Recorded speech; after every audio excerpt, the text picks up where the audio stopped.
I gotta admit, and I think I've said that in so many vlogs during my lifetime, is that I'm not exactly the biggest sucker when it's about movies that really feels Oscar baity. When I mean Oscar baity movies is usually the ones that it does tries a little bit too hard on being kind of like culturally significant, and sometimes even the trailer shows it by trying to get you into the feelings with pop and circumstantial music, uplifting music, emotional music, and it doesn't matter whether it is about a historical figure or an event that happened or an event that is about a person, a biopic, or even something like that comes from a novel and all that stuff. I can probably tell that all those trailers that really feel like this is a movie that tries too hard to be nominated for the Oscars. If you ask me, no, I haven't seen the Oscars from this year. I have some thoughts, but honestly, I want to have a little bit of a break of that. Well, when I this is the reason why I felt a little bit hesitant to watch this movie. The subject of today's vlog, which is none other than Project Hail Mary. I went there very blind to it, and it is during my my information collection kind of time with myself is that I really realized that this is based on a book which is made by the same author who made another movie that no he wrote the book that it was also made a movie that is kind of similar, which is none other than The Martian. I remember liking The Martian a lot, I'll say, although it was kind of like a very, very, very heavy duty sit because it is kind of like a long, and I do remember that it has kind of like a lethargic pacing, and also there is kind of like this astrological mumbo jumbo that I'm not exactly very conscious or connoisseur or knowledgeable about that kind of language. Although if you're very good at it, good for you. This is the reason why I struggle with science fiction movies for the most part. But then I begin to hear very good things about this movie. So it took me it took me a while to think about it and then decided to go for it. And so in a way, this is why I decided to hold other movies that I wanted to watch, and I just waited until it's on the library or home video. Those movies that I'm actually curious are, for example, Ready or Not 2, which is a sequel of an awesome movie, but I've been hearing that is some myth. And I've been hearing bad things about The Bride, but, curiosity gets me. So, anyway, I decided to go with Project Hail Mary. I was just like, I thought that the trailer was a little bit Oscar baity, and well, I do have my opinion with Ryan Gosling. He's going to be the main star. He's a great actor. I'm not gonna deny that. Although, well, the world is not enough for him. It's not easy being Ken. Oh my god, I'm making jokes of that Barney movie that I didn't like. So I finally saw it, and I'll try to be a little bit as brief as possible without the necessity of making it bite-sized review. But I will say this, that a lot of people technically are exaggerating that this is basically peak cinema, because this is what cinema should be all about, just making kind of like this epic movie and all this stuff. And, people are get a little bit kind of like this big thing that, oh, this is the real Hail Mary of movies and all this stuff. We haven't got there, at least yet. But I will agree that this movie was actually fantastic. This movie could easily be on my top 10 best movie of the year. Nothing could top that. And funnily enough, it is an Apple original movie that one also brought me a great movie last year, which is none other than F1. Yeah, so even with the techno sci-fi mumbo jumbo that this movie had, it really engrossed me. And the funny thing is that most movies that I've been watching, it was kind of like giving me this adrenaline that it even gave me a little bit of a headache. This movie didn't. During the whole time, I was so relaxed that I was just enjoying the ride. Although, yeah, it is also a heavy-duty movie because it is at 2 hours and 30 minutes. I got the IMDb here. Let's see how much of it. Yes, 2 hours 36 minutes. And boy, that it is a chore, but you don't regret it because this movie has a lot of things done right. The cinematography, the emotion, the heart, the music, the characters. It is emotional.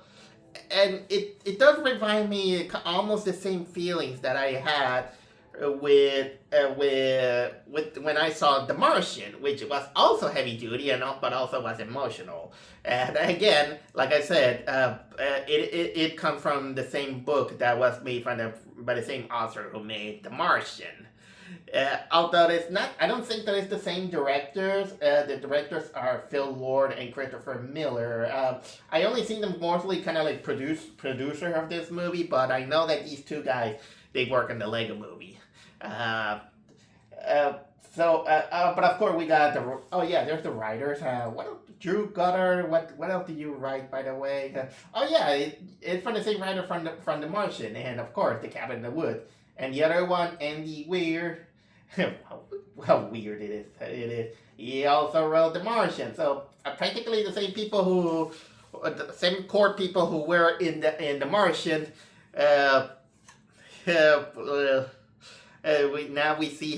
We see it here on Project Hail Mary. So let's get on with it. I'll try to make it a little bit quick.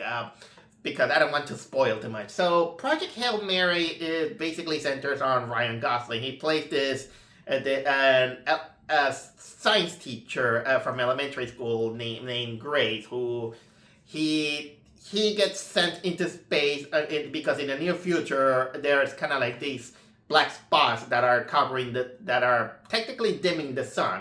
It's almost like the theories about those black spots on the sun, that it basically means that it will dim the sun until it dries out. And of course, that without the sun,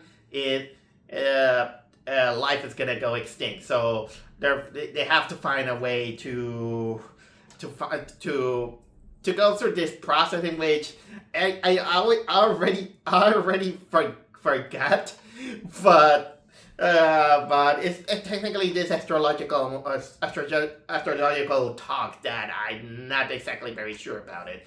And the narrative, it kind of goes back and forth into the present and into the past. And the past, of course, we see how he's trying to find the solutions through samples, using his knowledge on astrophysics and all this stuff, and also with biology, seeing ways to do it and all this stuff, and of course preparing kind of like the crew that is gonna go up there. So, but also the movie kind of gives out the question how in the world an elementary school teacher that teaches science but he's very good at it end up in a mission like that. Well, we also have the present, in which unfortunately he is the only survivor. The rest of the crew are dead, and he's now alone in space. And he, because the mission is that they have to collect some kind of samples to on Venus. And of course, that it is an 11-year trip if you take the laws of relativity and all this stuff. And like the trailer specifies, when he gets there, he meets another one who is also in the same mission, and it's basically an alien. The trailer doesn't exactly show you much about the being that he communicates and forms a friendship, but I will tell you at least this much. It's almost like it's a spider made of rock. Except that it has 6 legs. It's kind of like Eric did. It communicates like with sounds, and well, also it only sees what was it? It sees the world with sonar and all this stuff. Personally, in my mind, he kind of looks like a turkey made of rocks, a roasted turkey made of rocks. But now that I think about it, it also looks like that rock Pokemon. I don't know. If Pokemon fans might see it, but basically they're all in the same mission that their son is dying and they have to find a solution to make this technically save the world from their son's diminishing and all this stuff. I will say that is the synopsis in a nutshell, in which we go to, and I would say Ryan Gosling really keeps the movie interesting. He holds the movie pretty well, in a way that he kind of is awkward, but at the same time a little bit likable, and you know that it also suspends our disbelief, saying that, well, he's a teacher and he knows how to little by little learn the mechanics of of a spaceship. And you know what? The movie even kind of makes an allusion to that, in which yeah, because going to space is no easy task. It sounds wonderful, but all this technically requires a lot of training. And so the movie really have some shortcuts in order to make it watchable, and they have to cut. I heard that they had to cut corners from the book, and don't ask me because I haven't read the book. So I'm gonna take this as blind as possible from that, and I'll just take it as a movie. But it was kind of like, well, and the whole way that it treats itself, you like the character. You like Ryan Gosling as a character. You like you like that he is reluctant, but he knows that he has to do something. And the first half of the movie is basically seeing the flashback and then coping that he's alone in space and in a really, really desperate situation, and pretty much feeling that he's doomed. Because some bad thing can happen, and well, now he's stuck in a corner, and he's like, well, might as well do it. Might as well do it. And that is when when a little bit after a long build-up, he makes contact with the alien, the rock alien, in which, of course, he names it Rocky, and the creature kind of upsets, and it suddenly kind of a little bit turns into a better explorers. There's this movie which also stars Joaquin Phoenix. What was it? Joaquin Phoenix? One of the Phoenixes. I forgot which Phoenix. I almost say that Joaquin Phoenix, but it's not the one. But the thing is that Explorers unfortunately didn't age well, because in that movie, when they made contact with the aliens, this is where the whole thing split, because in a comedic way, they have these goofy designs, but they are, as a joke, they're raised by television. One of the aliens, the first word is, "What's up, Doc?" And from there, they get annoying, and it really ruined that movie for me. I watched it last year again for the second time, and it didn't. Unfortunately, Explorers didn't age well. Thankfully, that doesn't happen on Project Hail Mary. It's a little bit more watered down, a little bit more serious, but don't worry, it doesn't take out the whimsy out of it. after trying out, voices in which he kind of has the laptop in order to translate those sounds into text. That it's kind of like science magic, in which it is believable enough to suspend your disbelief. In a way, it feels also charming. Like I did mention, after he names the creature Rocky, just like the Sylvester Stallone guy. And you know what? They missed the opportunity to have Sylvester Stallone voice the voice modulator and to voice in the computer and all this stuff. And they build a bond of friendship. And they little by little they begin to know each other, and then the creature, because wants to know better, he even gets into the ship, and they begin to work with each other. But also, the movie is clever enough to show that those two are from different worlds. For example, the creature, it only breathes carbon dioxide. See, so it can't handle oxygen. So he's always covered into this kind of like a crystal bubble or something like that. And he even goes around the places where the oxygen is. He's covered with like a hamster wheel. It's kind of cute, I'll say. And then it divides the whole. Both of them they learn each other. Like, for example, how they gesture each other when, for example, when you say goodbye, it's like this, or when you say hello. And because the creature doesn't have sometimes it shows that it can't bend his wrist, kind of like in one other. And when he wants to approve something, instead of doing like this, the thumbs always kind of like go like this. I'm like saying, "Hey, thumbs down," man.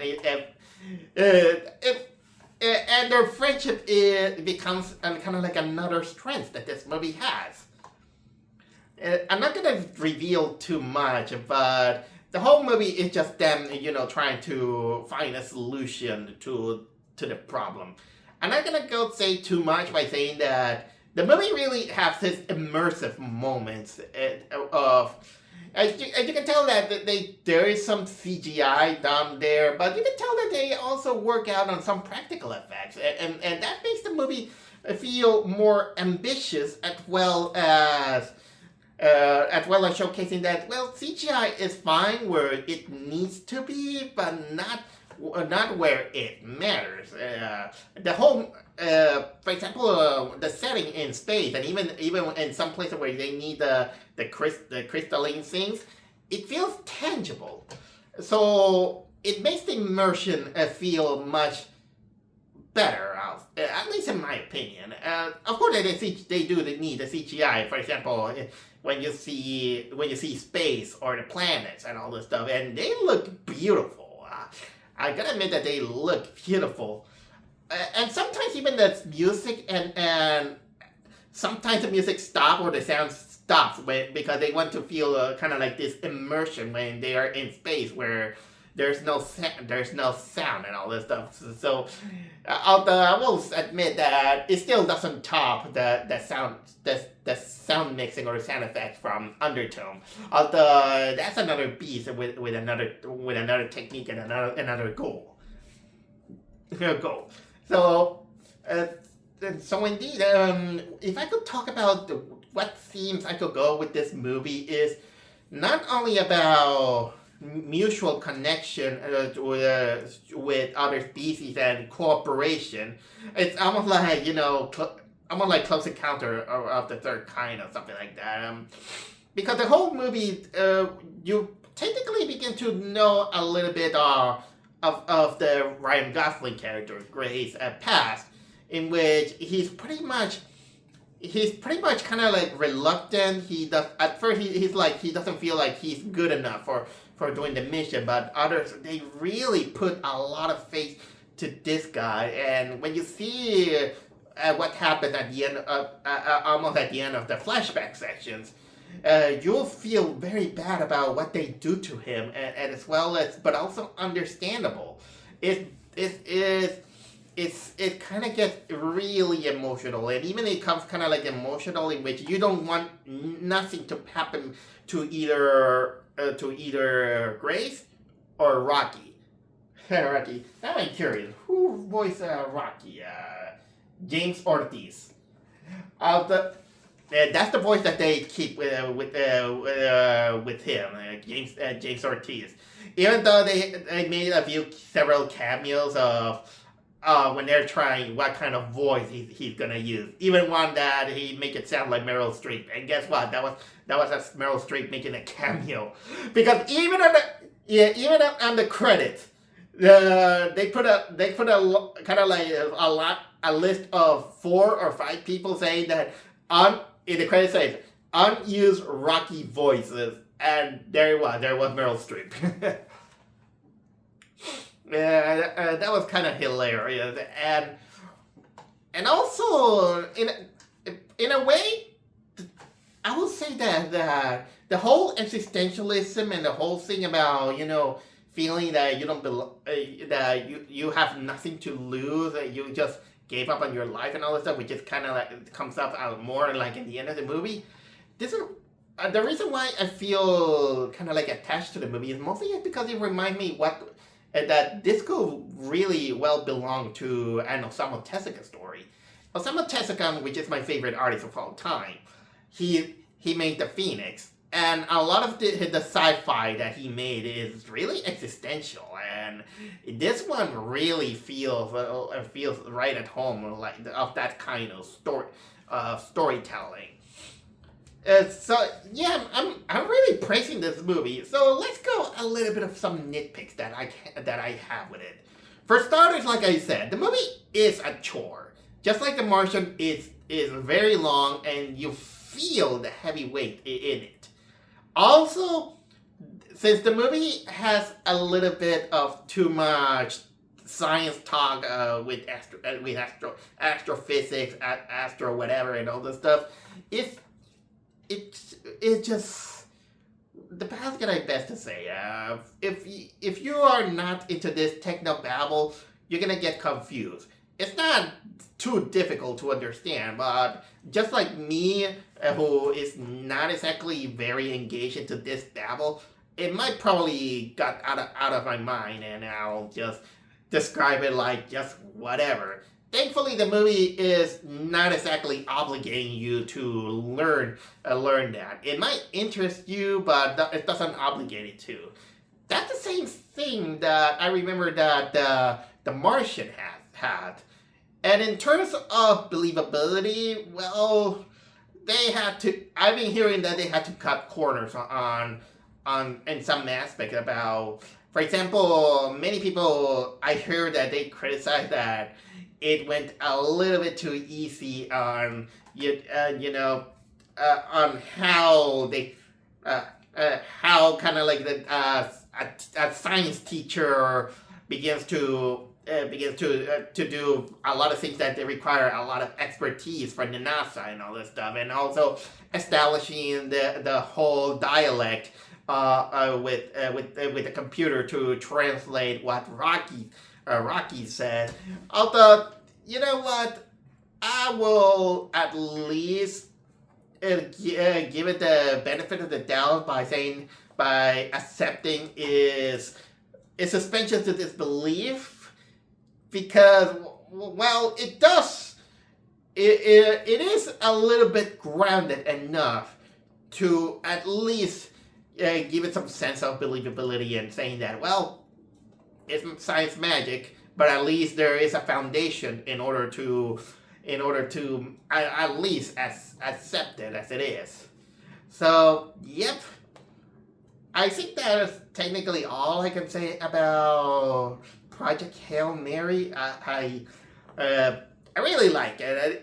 It's really on top of one of the best movies I have seen this year. And well, spring is here, and just remember, Yeah, just remember to hug your Rocky, just like Spencer is my Rocky.